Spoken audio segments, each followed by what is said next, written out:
window. He was pretty zen, really. And again, you know, what we saw, his Hyundai started well, not as well as Norby. Norby got away really, really quickly.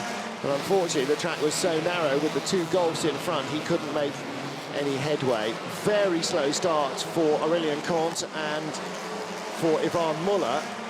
And a slow start as well for Gordon Shedden. And then the Volkswagen side-by-side. Benani with the inside. Huff trying to come back around the outside so that he gets position for the tight turn 6. And then contact into the barriers they go. Norby gets a hit. It is, in fact, Benani's car that basically almost came through Ted Björk's windscreen. Brief fire, as he said. He hit the extinguisher button that put everything out. And this is what it looked like from the next closest seat in the house. This is real speed. Where are you going? You try and avoid the accident, and it comes to find you.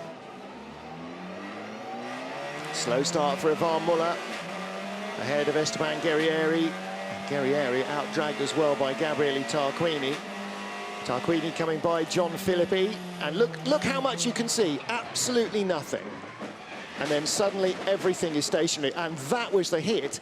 Guerrieri rather, shunted into the back, or into the side of the Golf, and the big hit from behind, I think, was a big concertina affair. Yeah. Jan Erlache's view. Testament just how strong these cars are, and you know, hopefully we'll await confirmation, but at the moment it looks like there's nobody with any serious injuries. But yeah, clearly a very, very big accident. Yeah.